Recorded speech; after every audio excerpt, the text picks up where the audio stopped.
Hello friends, आप सभी का स्वागत है मेरे YouTube channel true love story पर और मेरी कहानी मेरे सैया साइको। तो चलिए इस कहानी के नेक्स्ट पार्ट को शुरू करते हैं। जैसा कि हमने इसके पिछले पार्ट में देखा था, वांग जी ने विंग को किसी का मर्डर करते हुए देख लिया था, यानी कि किसी को जान से मारते हुए देख लिया था। इस वजह से वांग जी का कोई ट्रॉमा ट्रिगर हो चुका था, जिस वजह से उसकी जो मेंटल कंडीशन ऑलरेडी बहुत ज़्यादा ख़राब थी और भी ज़्यादा ख़राब होने लगती है और वांग जी बहुत बुरी स्टेट में चला जाता है। विंग वांग जी को हॉस्पिटल लेकर आता है और वही वांग जी को देखने लगता है। वांग जी ट्रीटमेंट के दौरान भी बड़बड़ाए जा रहा था, उसे ठंडा पसीना आ रहा था। यांगंग भी विंग के साथ ही वहीं पर मौजूद थी। डॉक्टर उनसे पता करके वे वांग जी के पेरेंट्स को कॉल करते हैं, यानी कि यानली को, जो कि वांग जी की एक सिस्टर थी, यानी कि उसकी बड़ी बहन यानली, जो कि कुछ सामान लेके वापस घर की तरफ ही जा रही थी। तभी उसका फ़ोन रिंग करता है। यानली अपने फ़ोन को कैजुअली उठाती है और जैसे ही वो हेलो बोलती है, दूसरी तरफ से डॉक्टर यानली को बताते हैं कि उसका छोटा भाई, जिसका नाम लान वांगची है, वो अभी हॉस्पिटल में इमरजेंसी वार्ड में है। ये सुनते ही यानली के हाथों से सारा सामान छूट जाता है। वो काफ़ी ज़्यादा घबरा जाती है। यानली तुरंत हॉस्पिटल के लिए निकल पड़ती है। अपने सामान को वो वहीं पास में किसी के पास छोड़ देती है। वो सीधा सिटी हॉस्पिटल पहुंचती है, जहां वांग जी था। वो रिसेप्शनिस्ट से वांग जी के बारे में पूछती है कि आखिर वांग जी है कहाँ। वो उन्हें बता देती है कि वांग जी इमरजेंसी वार्ड में है और यानली वहीं से सीधा दौड़ते हुए वांग जी की तरफ जाने लगती है। यानली जैसे ही वहाँ पहुँचती है, उसकी नज़र उस दरवाजे पर जाती है जहाँ वांग जी अंदर था। तभी उस दरवाजे के अंदर से विंग बाहर निकलता है, क्योंकि यांगंग विंग को काफ़ी देर से समझा रही थी कि विंग बाहर चले। वांग जी को इस तरह देखकर विंग और भी ज़्यादा परेशान होगा। विंग वांग जी को ऐसे नहीं देख पाएगा। विंग भी उसकी बात मान के वहाँ से बाहर आ जाता है। यानली जैसे ही किसी को बाहर आते हुए देखती है, उसे लगता है ये ज़रूर डॉक्टर होंगे, इसलिए यानली जल्दी से उस तरफ जाती है। पर तभी दरवाजे से विंग बाहर आता है। विंग को देखकर यानली कंफ्यूज हो जाती है। यानली की भौं इकट्ठी हो जाती है। उसे लगा था कि वो गलत दरवाजे पर आ गई है, इसलिए वो वहाँ से जाने लगती है। तभी विंग कहता है, तुम सही जगह आई हो। ये सुनते ही यानली रुक जाती है, विंग की तरफ देखती है। विंग कहता है, वांग जी यहीं पर है। ये सुनकर यानली उस दरवाजे की तरफ देखती है, जहाँ वो भी थोड़ा सा खुला हुआ था, जिसके अंदर से उसे वांग जी बेड पर लेटा हुआ दिखता है, जो कि बहुत बुरी तरीके से शेक कर रहा था। डॉक्टर्स ने उसे पकड़ा हुआ था। ये देखकर यानली पैनिक होकर कहती है, मेरे भाई को क्या हुआ। जिस पर विंग कहता है, उसका ट्रॉमा ट्रिगर हो चुका है। ये सुनकर यानी विंग के कॉलर को पकड़कर कहती है, तुमने क्या किया है मेरे भाई के साथ? क्या तुमने उसे कोई नुकसान पहुंचाया है? क्या तुमने उसे हर्ट किया है? आखिर तुम ऐसा कैसे कर सकते हो? वो ऑलरेडी एक पेशेंट है, उसकी मेंटल कंडीशन ठीक नहीं है, लेकिन फिर भी तुमने ये सब किया। उसे कुछ दिनों पहले किडनैप कर लिया गया था और अब जब वो वापस आया तो उसकी ये हालत है। पक्का ये तुम लोगों का ही किया धरा है। बताओ मुझे, तुमने ऐसा क्यों किया? तुमने ही तो मेरे भाई को किडनैप किया था ना। तुम ऐसा क्यों कर रहे हो? किस चीज़ का बदला निकाल रहे हो? हमने तो तुम्हारा कुछ नहीं बिगाड़ा। हमारा और तुम्हारी फैमिली का तो कोई लेना देना ही नहीं है। कहाँ तुम्हारी इतनी बड़ी वी फैमिली और कहाँ हमारी छोटी सी लान फैमिली। हम दोनों तो आस पास भी नहीं आते। फिर आखिर क्यों तुम ये सब कर रहे हो? क्यों मेरे भाई को इस तरीके से टॉर्चर कर रहे हो? मुझे बताओ विभूषण, आखिर तुम ऐसा क्यों कर रहे हो? ये बोलकर यानली गुस्से से विंग को पूरी तरीके से झंझोड़ने लगती है। विंग ऑलरेडी वांग जी की वजह से काफ़ी ज़्यादा परेशान था, इसलिए वो यानली को कुछ भी नहीं कह पाता। तभी यांग एक झटके से यानली का हाथ विंग के कॉलर से हटाकर गुस्से से कहते हैं, जांग यानली, अपनी हद में रहो। तुम इस तरीके से मेरे भाई से बात नहीं कर सकती। ये सुनकर यानली गुस्से से यांग की तरफ देखती है, लेकिन यांगन की आंखों में और भी ज़्यादा गुस्सा आ जाता है। वो यानली को बहुत ही गुस्से से ग्लेयर करने लगती है। ये देखकर यानली उससे अपनी नज़रें फेर लेती है। तभी डॉक्टर वहाँ से बाहर आते हैं, क्योंकि बहुत ज़्यादा शोर हो रहा था। डॉक्टर वहाँ आकर कहते हैं, प्लीज़ शांत रहिए, हम पेशेंट को अटेंड कर रहे हैं। ये सुनकर यानली जल्दी से डॉक्टर के पास जाकर पूछती है मेरा भाई कैसा है, जिस पर डॉक्टर उन्हें देखकर कहते हैं आप कौन, जिस पर यानली कहती है मैं जियांग यानली, वांग जी की बहन, मैं उसकी बड़ी बहन हूँ। बताइए मेरा भाई कैसा है, उसे क्या हुआ है और वो यहाँ कैसे आया। जिस पर डॉक्टर उन्हें बताते हैं आपके भाई का ट्रॉमा ट्रिगर हो चुका है, उनकी मेंटल कंडीशन अभी बिल्कुल ठीक नहीं है। वो तो अच्छा हुआ कि ये लोग इन्हें समय पर यहाँ ले आए, वरना इनकी कंडीशन और भी ज़्यादा ख़राब हो सकती थी। हम इनका इलाज कर रहे हैं, आप फिक्र मत कीजिए, हम अपनी पूरी कोशिश करेंगे। ये सुनकर वांग विंग गुस्से से कहता है कोशिश नहीं, उसे ठीक करो, और ये तुम्हें करना ही होगा अगर तुम जिंदा रहना चाहते हो, अगर ये हॉस्पिटल देखना चाहते हो तो। ये सुनकर डॉक्टर कहता है मिस्टर वी वुशान, जिस पर विंग डॉक्टर की तरफ गुस्से से देख कर कहता है तुम्हें उसे ठीक करना ही होगा, अगर उसे कुछ भी हुआ तो मैं तुम्हारी बहुत बुरी हालत कर दूंगा। जो सुनकर डॉक्टर बहुत बुरी तरीके से डर जाते हैं। वहीं यानली इनकी बात सुनकर कहती है आखिर तुम्हारा मेरे भाई से क्या लेना देना। जिस पर डॉक्टर उन्हें रोकते हैं, कहते हैं प्लीज़ यहाँ लड़िए मत, अभी हम पेशेंट को ठीक कर रहे हैं, आप इस तरीके से अगर बहस करेंगे तो इससे बाकी पेशेंट्स को भी दिक्कत होगी, ये हॉस्पिटल है। ये सुनकर विंग चुप हो जाता है। वहीं यानली भी चुपचाप वहाँ साइड में बैठ जाती है, उसकी आंखों में आंसू आ चुके थे, बुरी तरीके से रोने लगती है। तभी उसका फ़ोन रिंग करता है, वो देखती है या लान शिचैन था। यानली फ़ोन उठाकर रोते हुए कहती है शिचैन कहाँ पर हो तुम। ये सुनकर शिचैन जो कि जियांग चैन के साथ घूम रहा था वो कहता है शिजी क्या बात है, अब रो रही है, क्या हुआ है शिजी, बताइए मुझे। जिस पर यानली रोते हुए कहते हैं वांग जी, लान शिचैन जल्दी से सिटी हॉस्पिटल आओ, वांग जी को कुछ हो गया है। ये सुनकर शिचैन दौड़ते हुए सिटी हॉस्पिटल आता है। जब वो हॉस्पिटल के अंदर आता है वो यानली को देखता है जो कि बेंच पर बैठकर बुरी तरीके से रो रही थी। वहीं उसके सामने वाले बेंच पर विंग बैठा हुआ था जो कि काफ़ी शांत था, लेकिन उसकी आंखों में बहुत ज़्यादा गुस्सा था, तकलीफ़ थी जो कि वो बयां तो नहीं कर रहा था, लेकिन हाँ वो बहुत ज़्यादा गुस्से में था। वहीं जियांग चैन जल्दी से यानली के पास आता है और उसे संभालते हुए कहता है शिजे संभालिए खुद को। जिस पर यानली शिचैन को हक करके कहती है शिचैन मुझे बहुत ज़्यादा डर लग रहा है, अगर वांग जी को कुछ हो गया तो मैं क्या करूँगी। मैंने मदर फादर से प्रॉमिस किया था मैं वांग जी का हमेशा ख्याल रखूँगी, लेकिन देखो वांग जी को क्या हो गया, पहले ही इसकी कंडीशन ठीक नहीं थी और अब तो पता नहीं ये सब क्या हो गया। मुझे कुछ समझ में नहीं आ रहा, मैं क्या करूँ शिचैन, कुछ करो प्लीज़ वांग जी को ठीक कर दो। ये सुनकर शिचैन भी यानली को हक करके कहता है शिजे शांत हो जाइए, वांग जी को कुछ नहीं होगा, आप जानते हैं ना वांग जी बहुत स्ट्रांग है, उसे कुछ नहीं होगा, हमारा वांग जी बहुत स्ट्रांग है, वांग जी को कुछ भी नहीं होगा। और ये बोलकर वो यानली को हक करके उसे समझाने लगता है। यानली और शिचैन दोनों ही रोए जा रहे थे। वहीं जियांग चैन विंग के पास जाता है, उसके शोल्डर पर हाथ रखता है। विंग जियांग चैन की तरफ देखता है, जियांग चैन कहता है गगा आप ठीक हो ना। जिस पर विंग कोई जवाब नहीं देता, वहीं विंग बस वहाँ बैठा रहता है। ऐसे ही धीरे धीरे टाइम बीतने लगता है और कब 5 घंटे बीत जाते हैं किसी को पता ही नहीं चलता। फिर डॉक्टर बाहर आते हैं, डॉक्टर को देखकर विंग जल्दी से डॉक्टर के पास जाकर पूछता है क्या कंडीशन है उसकी, बताओ मुझे। जिस पर डॉक्टर विंग को शांत करते कहते हैं मिस्टर वी प्लीज़ शांत हो जाइए। जिस पर विंग कहता है पहले मुझे उसकी कंडीशन बताओ, शांत होना है नहीं होना ये मैं देख लूँगा, जल्दी बताओ क्या हालत है उसकी, और अगर उसे कुछ भी हुआ ना। जिस पर डॉक्टर गहरी सांस लेकर कहते हैं मिस्टर लान बिल्कुल ठीक है। ये सुनकर विंग डॉक्टर की तरफ देख कर कहता है व्हाट डू यू मीन। जिस पर डॉक्टर थोड़ा कन्फ्यूज होते हैं। जिस पर विंग कहता है मुझे उसकी रियल कंडीशन बताओ। जिस पर डॉक्टर कहता है वो तो उनके होश में आने के बाद ही पता चलेगी, हमने उनका ट्रीटमेंट तो कर दिया है लेकिन उनकी हालत कैसी है, क्या वो ठीक हुए हैं या नहीं हुए हैं, इस बारे में उनके होश में आने के बाद ही पता चलेगा। जिस पर विंग कहता है ठीक है, उसे होश कब तक आएगा। जिस पर डॉक्टर कहते हैं शायद 3 या 4 घंटों बाद। जिस पर विंग बस हाँ में सर हिलाता है। वहीं यानली विंग को गुस्से से देख कर कहती है तुम यहाँ से चले जाओ। जिस पर विंग यानली की तरफ देखता है लेकिन फिर उसे इग्नोर करता है और वांग जी को वहाँ के वीआईपी रूम में शिफ्ट करवा देता है।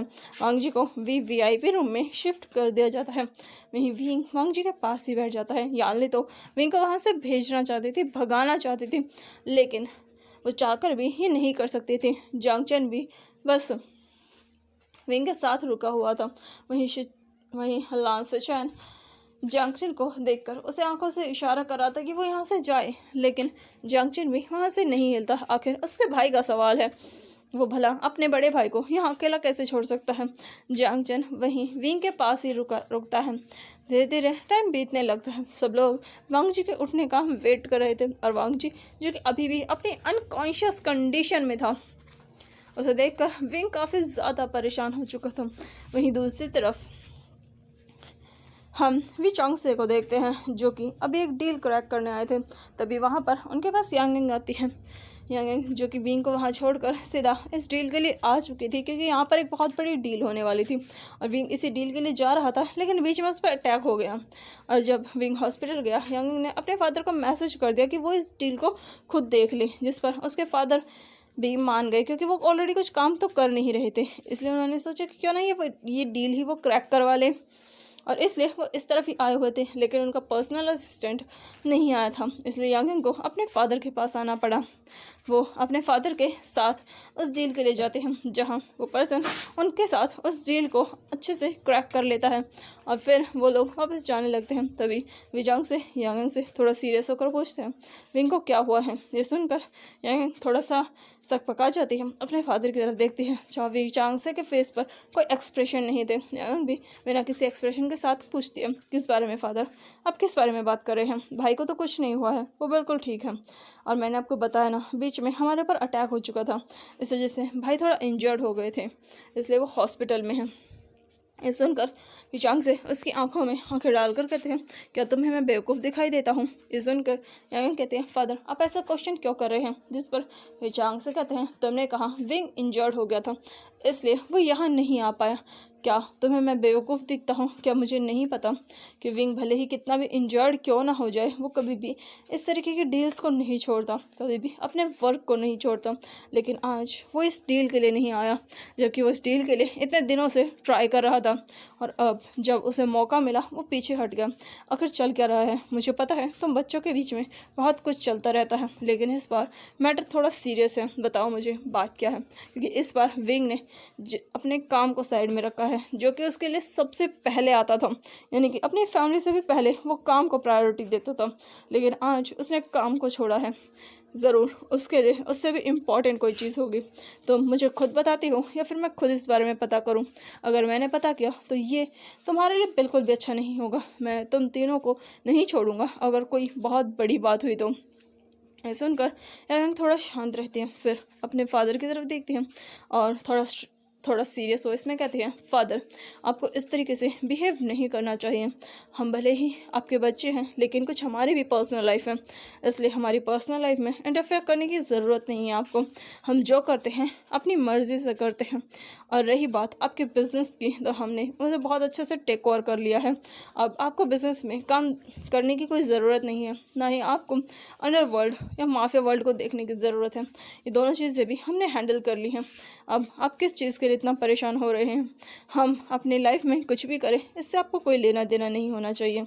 ये सुनकर विचांग से उसकी तरफ देखकर हल्का सा मुस्कुरा कर कहते हैं, इसका मतलब ज़रूर कुछ चल रहा है। इस पर यांगिंग उनसे अपनी नज़रें दूसरी तरफ घुमा कर कहती हैं, आपके लिए ये ज़रूरी नहीं है, अब बस अपने काम पर ध्यान दीजिए, मदर के साथ रहिए और मज़े कीजिए। ये सुनकर विचांग से आराम से उस कार के बैक सीट पर लीन होकर कहते हैं, मतलब मेरा इंट्यूशन बिल्कुल सही था। क्या हो रहा है, क्या विंग को कोई मिल गया है। ये बोलकर वो यहाँ की तरफ अपनी एक आईब्रो उठाकर देखते हैं, जिस पर यहाँ उसे अपनी नज़रें फेर कर कहते हैं, मुझे इस बारे में कुछ नहीं पता, ये भाई का मैटर है, वो खुद देखेंगे। ये सुनकर विचांग से कहते हैं, ठीक है मैं खुद उससे बात कर लूँगा। फिर वो उसे देखकर पूछते हैं, वैसे कब मिलवाने वाले हो तुम लोग हमें उनसे। जिस पर यहाँ कहते हैं, मुझे उनका नहीं पता और मेरी तरफ से ऐसा कुछ भी नहीं है। सुनकर विचांग से कहते हैं, ठीक है देखते हैं वो कब तक हमें वेट करवाते हैं। हमारे सन इन लॉ से मिलवाने के लिए। ये सुनकर यांग बस अपने फादर की तरफ देखकर आंखें घुमाते हैं, जिस पर यांग से कहते हैं वैसे तुम्हारी मदर तुम लोगों को डिनर के लिए बुला रही थी, तो कब तुम लोग आने वाले हो। जिस पर यांग कहते हैं भाई से पता करके बताती हूँ। ये सुनकर यांग से बस अपने सर को हिलाते हैं। उसके बाद वो दोनों ही वापस घर के लिए आ जाते हैं, जहाँ कांग से सरन उनका वेट कर रही थी। फिर वो साथ में वो तीनों अपना डिनर करते हैं। डिनर करने के बाद यांग किसी काम के लिए ऑफिस चले जाते हैं, क्योंकि जांग चैन भी ऑफिस में नहीं था, इसलिए उन दोनों का काम अब उसे ही करना पड़ रहा था। और वो उन दोनों की हर एक डील को बहुत ही अच्छे से हैंडल कर लेती हैं। वहीं दूसरी तरफ हम विंग को देखते हैं, जो कि अभी वांग जी के साथ बैठा हुआ था। वांग जी जो कि अभी भी होश में नहीं आया था। याले ने वांग जी का एक हाथ पकड़ा हुआ था और एक हाथ विंग ने, दोनों ही वांग जी के पास बैठे हुए थे। तभी विंग को फील होता है कि वांग जी की फिंगर मूव कर रही है। वहीं यानली को भी फील होता है कि वांग जी की लिटिल फिंगर ने मूव किया है। ये फील करते ही यानली ज़ोर से चिल्लाती है अचिंग, जिस पर यानली ज़ोर से लाल सेचन का नाम चिल्लाते हैं। लाल सेचन वहाँ पर आ जाते हैं। जांग यानली लाल सेचन से कहती हैं शिचैन जल्दी से डॉक्टर को बुला कर लाओ। वहीं विंग भी कहता है अचिंग जल्दी से डॉक्टर को बुला कर लाओ। ये सुनकर वो दोनों ही जल्दी से डॉक्टर को लेकर आते हैं। डॉक्टर जैसे ही अंदर आते हैं विंग डॉक्टर से कहता है इसने मूव किया। इस पर यानली भी कहती है हाँ इसने मूव किया, इसे जल्दी से चेक करो। ये सुनकर डॉक्टर जल्दी से वांग जी को चेक करते हैं और फिर थोड़ा मुस्कुरा कर कहते हैं इन्हें होश आ रहा है, हम इनकी कंडीशन जाँच करने के लिए इनको चेक करेंगे। ये सुनकर विंग वहीं वांग जी के पास खड़ा हो जाता है। यानली विंग को घूरते हुए कहती है मेरे भाई से दूर रहो। ये सुनकर विंग उसे इग्नोर करता है। ये देखकर यानली को गुस्सा आता है और वो विंग को ग्लेयर करती है, लेकिन विंग उसे एक नज़र भी नहीं देखता। नहीं थोड़ी देर बाद वांग जी धीरे धीरे अपनी उन गोल्डन आइज़ को ओपन करता है। जैसे ही वांग जी अपनी आंखें खोलता है सबसे पहले वो सीलिंग को देखता है। तभी उसके कानों में धीरे से किसी की आवाज़ जाती है मिस्टर लान, मिस्टर लान। ये सुनकर वांग जी अपनी नज़रें घुमाकर उस तरफ देखता है, जहाँ एक मिडल एज मैन था जिसने वाइट कलर का कोट पहना हुआ था, फेस पर एक मास्क था, आँखों में उसने चश्मा लगा रखा था, जिसे वो एडजस्ट करता है। फिर से उसकी वॉइस आती है मिस्टर लान क्या आप मेरी बात सुन सकते हैं, क्या आप मेरी बात समझ सकते हैं, क्या मैं आपको दिखाई दे रहा हूँ, क्या आपको कोई दिक्कत है। ये सुनकर वांग जी डॉक्टर को देखकर कहता है डॉक्टर। जिस पर डॉक्टर कहते हैं जी मिस्टर लान आप ठीक हैं। जिस पर वांग जी बस अपने सर को में हिलाता है। जिस पर डॉक्टर कहते हैं क्या आप हमें बता सकते हैं कि ये कौन सा ईयर चल रहा है। ये सुनकर वांग जी कुछ देर सोच कर कहता है क्या ये 2023 चल रहा है। ये सुनते ही डॉक्टर कहते हैं व्हाट। जिस पर वांग जी कहता है या ये 2023 ही चल रहा है ना। जिस पर डॉक्टर वांग जी की तरफ थोड़ा हैरानी से देखते हैं। तभी यानली कहती है वांग जी। जिस पर वांग जी यानली की तरफ देखता है और वो वांग जी से पूछती है वांग जी तुम कितने साल के हो। जिस पर वांग जी कहता है शिजी मैं 18 साल का हूँ। ये सुनकर यानली पूछती है वांग जी तुम कितने साल के हो। जिस पर वांग जी कहता है शिजी मैंने कहा ना मैं 18 साल का हूँ। ये सुनकर यानली वांग जी को हक करके कहती है वांग जी। जिस पर वांग जी थोड़ा कंफ्यूज होता है, वो अपनी शिजी की तरफ देखता है। इस पर यानली कहती है वांग जी मैं बहुत खुश हूँ कि तुम ठीक हो गए। जिस पर वांग जी थोड़ा कंफ्यूज था। ये देखकर डॉक्टर कहता है मिस्टर लान आप बिल्कुल ठीक हैं। ये सुनकर वांग जी कहता है ये तो मुझे पता है कि मैं बिल्कुल ठीक हूँ, आखिर आप लोग किस चीज़ के लिए इतना परेशान हो रहे हैं। और शिजी आपने ये क्यों कहा कि मैं ठीक हो गया हूँ, मैं तो ठीक ही था ना, बस एक छोटा सा ही तो एक्सीडेंट हुआ था, मैं अपने स्केट बोर्ड से गिर गया था, इससे बड़ा मेरे साथ क्या हुआ था। आप तो इस तरीके से परेशान हो रही हैं जैसे कि मेरा बहुत बड़ा एक्सीडेंट हुआ हो। ये सुनकर यानली वांग जी को हक करे हुए थी, वो वांग जी की पीठ को सहलाते हुए कहती है लानसान मैं बहुत ज़्यादा डर गई थी। ये सुनकर वांग जी कहता है शिजी स्केटबोर्ड से गिरने पर कौन डरता है। जिस पर यानली कहती है वांग जी। जिस पर वांग जी यानली की तरफ देखता है और एक प्यारी सी स्माइल देता है। वहीं विंग जो कि वांग जी को बस दूर से देख रहा था। तभी विंग अपनी डीप वॉइस में कहता है लानसान। ये सुनकर वांग जी उस तरफ देखता है और वो अपने उन आँखों को थोड़ा सा क्लीन करके कहता है ये कौन है शिजी? फिर वो वांग जी को बड़े ही ध्यान से, विंग को बड़े ही ध्यान से देखते हुए कहता है, हे यू, कौन हो तुम? फिर वहीं विंग जो कि वांग जी की बात सुनकर अपने कदम वांग जी की तरफ बढ़ाते हुए कहता है, क्या तुमने मुझे पहचाना नहीं है लांजान? ये सुनकर वांग जी कन्फ्यूज होकर कहता है, नहीं, क्या मैं आपको जानता हूँ? फिर वो यान की तरफ देखकर कहता है, शिजी ये कौन है? जिस पर जांग चैन कहता है, लान वांग जी, क्या सच में तुमने मेरे गगा को नहीं पहचाना? जिस पर वांग जी कन्फ्यूज होकर कहता है, आपके गगा कौन है ये? मैं इनको नहीं जानता। जिस पर विंग कहता है, मेरा नाम विवुशान है। ये सुनते ही वांग जी कहता है, विवुशान, आप अब कौन है? सॉरी, मैं सच में आपको नहीं जानता, मैंने आपको नहीं पहचाना। क्या क्या मैं आपसे कभी मिला हूँ? और ये बोलकर वांग जी काफ़ी ज़्यादा कंफ्यूज हो रहा था, थोड़ा परेशान भी हो रहा था।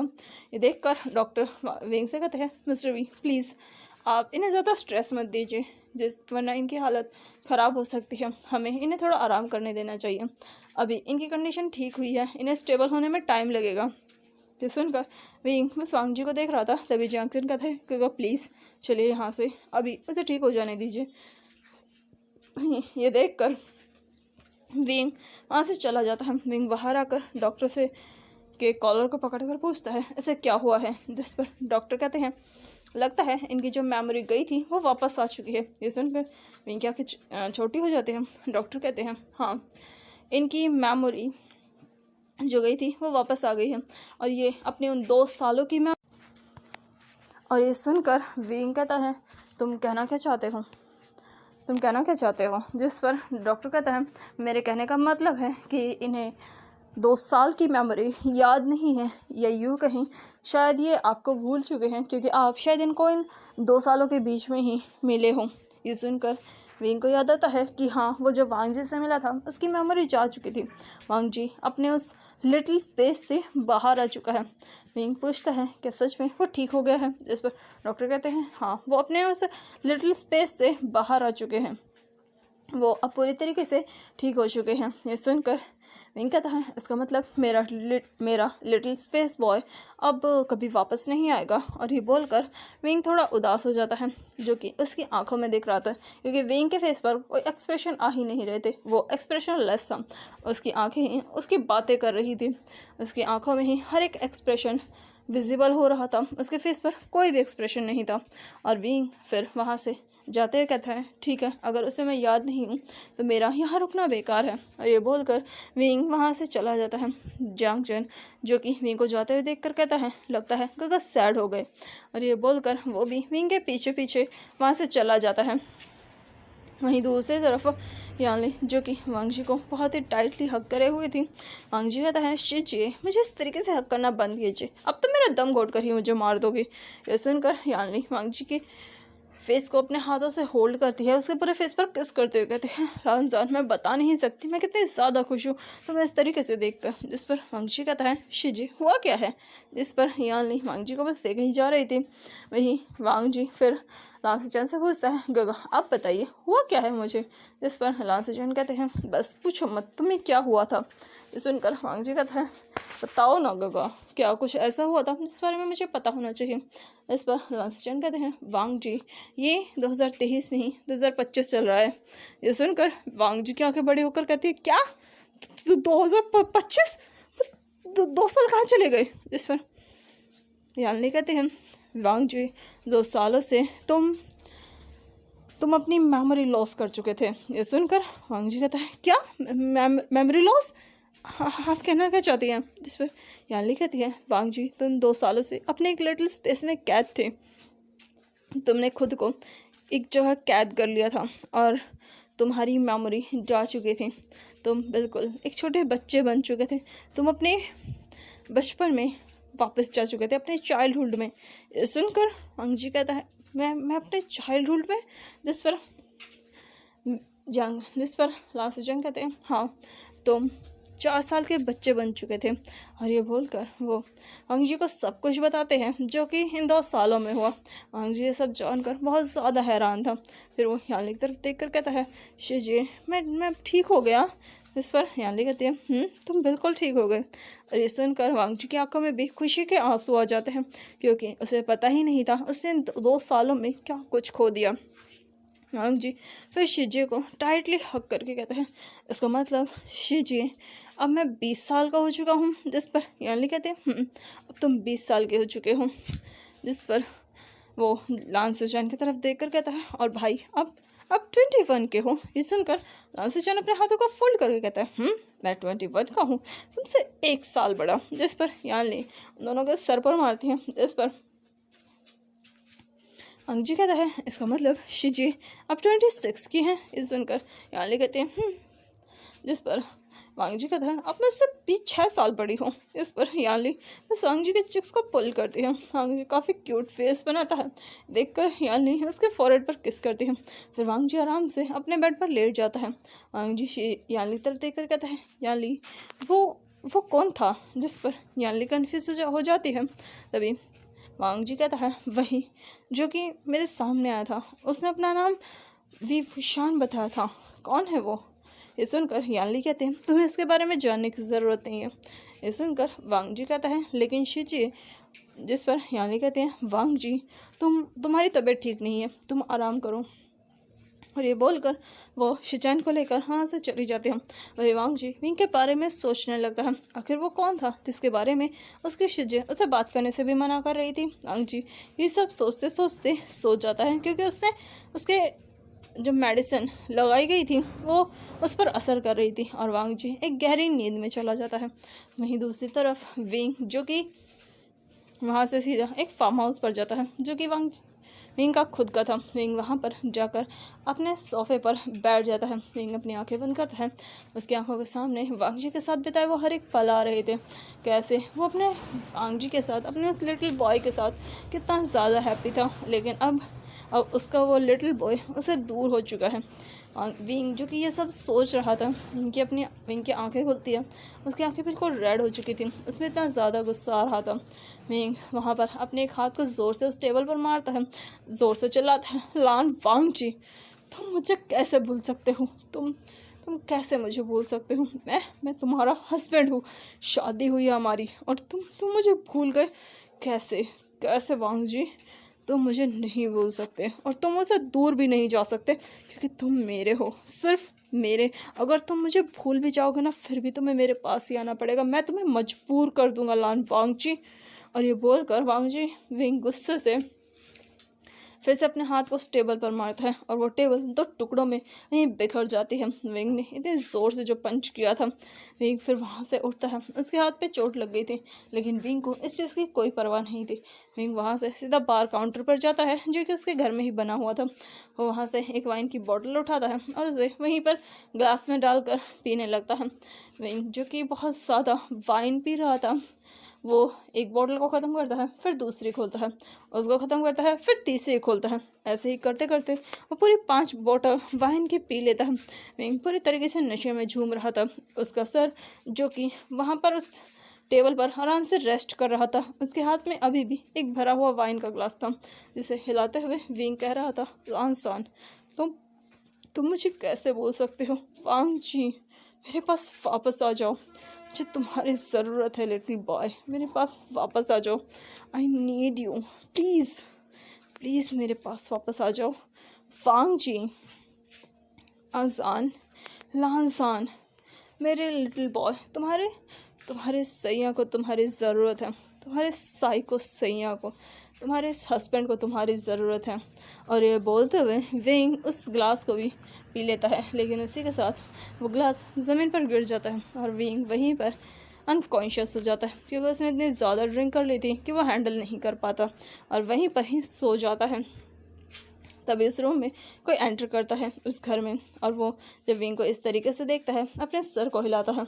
वो विंग को बड़े ही आराम से उठाता है और उसे उसके रूम में ले जाकर लेटाता है। जियांग चैन विंग को देखकर कहता है, हाँ गगा आपने कितनी ज़्यादा पी रखी है, मुझे तो यकीन नहीं हो रहा कि मेरा भाई जो कभी ड्रिंक को इतनी इजीली हाथ नहीं लगाता था, आज वो एक ओमेगा के लिए ड्रंक होकर इस तरीके की हरकत कर रहा है। सच में प्यार अंधा होता है? नहीं, प्यार बेवकूफ़ होता है। और आपका प्यार तो बिल्कुल बेवकूफ़ है। आपने मेरी तरह क्यों नहीं किया? मैंने तो अपने ओमेगा को मार्क ही कर दिया। अब वो चाहकर भी मुझसे दूर नहीं रह सकता। अगर वो मुझसे दूर भी रहेगा, उसे मेरी ज़रूरत पड़ेगी। कोई और अल्फ़ा उसके करीब भी नहीं आ सकता। और ये सब बोलकर जियांग चैन काफ़ी ज़्यादा खुश हो रहा था। वहीं विंग लेटे लेटे भी वांग जी का नाम बड़बड़ाया जा रहा था।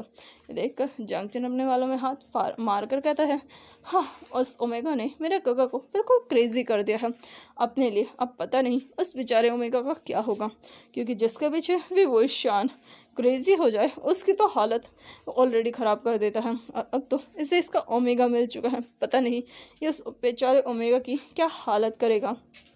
और ये सब बोलकर जियांग चैन वहीं पर थोड़ी देर बैठता है, विंग को देखता है, उसके बाद वहाँ से उठकर चला जाता है। वहीं दूसरी तरफ वांग जी, जो कि हॉस्पिटल में ही था, तभी उसकी आँख खुलती है। अभी रात हो रही थी। आसमान में चांद निकल चुका था, जो कि बड़े ही खूबसूरती से चमक रहा था, अपनी चांदनी बिखेर रहा था। तारे उसके आसपास टिमटिमा रहे थे, जिनकी रोशनी से चांद भी और भी ज़्यादा खूबसूरत लग रहा था। वांग जी उठकर बैठ जाता है। वो उस चांद और उस चांदनी को देखने लगता है। उन्हें देखते हुए वांग जी कहता है, तुम कितने ज़्यादा खूबसूरत हो, मुझे तुम्हारी खूबसूरती से जलन होती है। और ये बोलकर वांग जी के चेहरे पर एक प्यारी सी स्माइल आती है। वो उस चांद और उन तारों को देखने लगता है। देखते देखते वांग जी वहीं पर ही बैठे बैठे उन ख्यालों में खो जाता है। वो बहुत ही गहरी सोच में था। उसे खुद नहीं पता वो क्या सोच रहा था, लेकिन हाँ, बस वो देख रहा था सामने उस आसमान को, उस काले आसमान को और उन तारों को, उस चांद को जो कि उससे बहुत दूर था। वांग जी के फेस पर चांद की रोशनी पड़ रही थी, जिससे उसकी खूबसूरती में और भी ज़्यादा बढ़ोतरी हो रही थी। वांग जी और भी ज़्यादा खूबसूरत लग रहा था। और फिर वांग जी वहीं बैठे बैठे उस ठंडी हवा में उस चांद को निहारते निहारते वहीं कब सो जाता है उसे खुद नहीं पता चलता, क्योंकि दवाई की वजह से उसे कभी गहरी नींद आती, कभी उसकी नींद टूट जाती, कभी फिर से नींद आती। वांग जी काफ़ी ज़्यादा लेज़ी महसूस कर रहा था। उसकी बॉडी बहुत ज़्यादा रेस्ट कर रही थी। ऐसे ही 2-3 दिन बीत जाते हैं। विंग दोबारा वांग जी से मिलने नहीं चाहता, लेकिन वो अपने काम को करने में कुछ ज़्यादा ही बिजी हो जाता है। वहीं याली वांग जी का बहुत अच्छे से ख्याल रखती है। 2 दिन बाद वांग जी को हॉस्पिटल से डिस्चार्ज मिल जाता है। वांग जी अपने घर आता है। उसी घर को देखकर वांग जी काफ़ी ज़्यादा खुश होता है। आखिर वो इस हॉस्पिटल में रहकर इतना ज़्यादा पकचो चुका था। वांग जी अपने घर आता है। थोड़ी देर वो वहीं लिविंग रूम में बैठता है। उसके बाद वांग जी अपने रूम में जाकर बैठ जाता है। वो देखता है उसके रूम में कई सारी चीज़ें प्लस हो चुकी हैं। काफ़ी क्यूट क्यूट सॉफ्ट टॉयज़ आ चुके हैं। साथ में और भी चीज़ें आ चुकी हैं। बहुत क्यूट क्लॉथ आ चुके हैं। ये देखकर वांग जी के चेहरे पर एक प्यारी सी स्माइल आती है, क्योंकि उसे भी ये चीज़ें काफ़ी पसंद थी। वांग जी इन सबको देख ही रहा था, बिना ये एहसास किए कि कोई उसे देख रहा है। वांग जी चूँकि सब कुछ देखने में बहुत ज़्यादा बिजी हो चुका था, तभी उसके कानों में आवाज़ जाती है, लांजान। और ये सुनकर वांग जी पूरी तरीके से शॉक हो जाता है। जैसे ही अपनी उन नज़रों को उस आवाज़ की दिशा में घुमाता है, वांग जी की आंखें बहुत ज़्यादा बड़ी बड़ी हो चुकी थी और उसका मुंह खुल चुका था। तो चलिए मिलते हैं इसके नेक्स्ट पार्ट में, देखते हैं आखिर अब वांग जी से मिलने कौन आ गया है।